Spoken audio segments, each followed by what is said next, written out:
5 अगस्त 2019 का वो दिन था जिस दिन कश्मीर की अपनी जो एक स्टेटहुड है उसको तोड़ दिया गया आर्टिकल 370 और 350 ए को खत्म करके। अब ये क्या था, कश्मीर जिसे अपनी एक स्टेटहुड का हक हासिल था उसको दो हिस्सों में बांट दिया। एक का नाम तो कश्मीर रिलेटेड ही है, दूसरे का नाम लद्दाख था।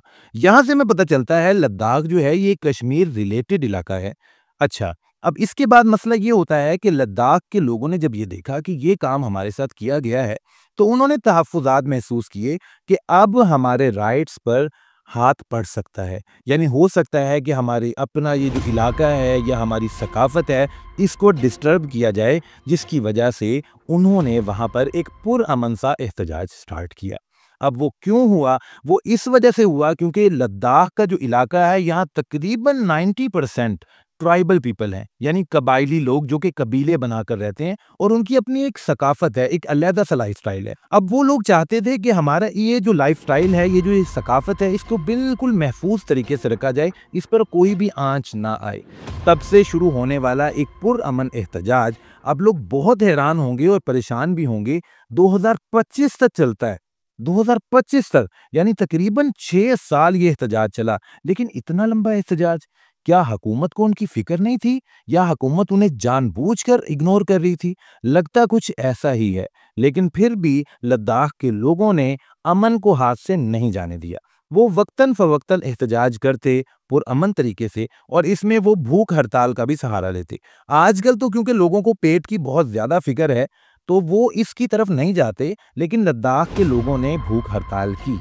वो एक तरीका होता है हुकूमत को ये बताने का कि देखिए हम अपने ऊपर पेन बर्दाश्त कर रहे हैं क्योंकि आप हमारी फिक्र नहीं ले रहे। और यही भूख हड़ताल जो कि पहले भी एक मर्तबा हुई थी, दोबारा स्टार्ट होती है। इस महीने की 10 तारीख को स्टार्ट होने वाली ये भूख हड़ताल जो कि कई लोगों पर मुश्तमिल थी। इन लोगों का एक लीडर या आप कह लें कि एक प्रोमिनेंट पर्सन, एक वाज़ेह जो आदमी था जिनकी मौजूदगी में या जिनकी गाइडेंस के अंदर ये सब कुछ हो रहा था, उनका नाम है सोनम वांगचुक।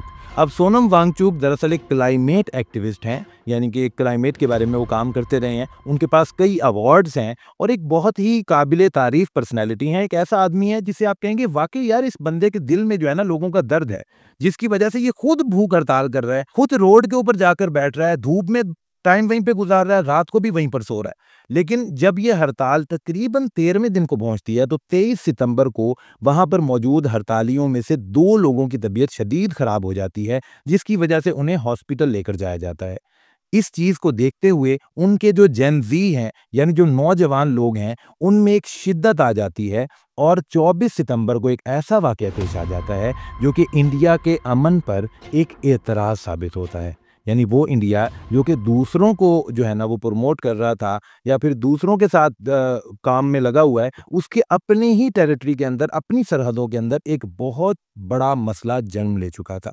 वहाँ पर हुआ कुछ यूँ कि पुलिस और नौजवान लोग आपस में आमने सामने हो गए और फिर पथराव भी हुआ और शेलिंग वगैरह, आपको पता है जिस तरह पुलिस कंट्रोल करने की कोशिश करती है, तो उस वजह से उनके दरमियान ऐसी शिद्दत आई कि तकरीबन 4 लोग जो है जान से गए और दर्जनों जख्मी हुए, जिनमें कहीं 50, कहीं 70 और कहीं 30 इसकी तादाद बताई जाती है।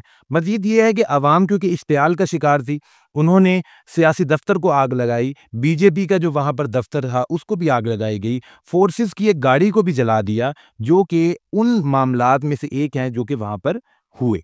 अब इस चीज़ के बाद हुकूमत को होश आता है जो कि तकरीबन 6 साल पहले आ जाना चाहिए था। आप लोग बड़े परेशान होंगे कि पहले कोई फ़िक्र नहीं है, लोग भूख हड़तालें कर रहे हैं, लोग एहतजाज कर रहे हैं, 6 साल इंतज़ार कर रहे हैं। लेकिन जैसे ही ये मामला थोड़ी शिद्दत की तरफ जा रहा है, वैसे फ़ौरन हुकूमत एक्शन ले रही है और बातें कर रही है। और बातें क्या कर रही है? सोनम वांगचुक के खिलाफ कर रही है कि भाई ये बंदा चाइना का एजेंट है, ये वहाँ से फंडेड है, ये हमारे इंडिया को तोड़ना चाह रहा है। भाईजान, जब पहले 6 साल 5 साल एक बंदा काम कर रहा था, उस टाइम आपने उसकी फ़िक्र नहीं दी।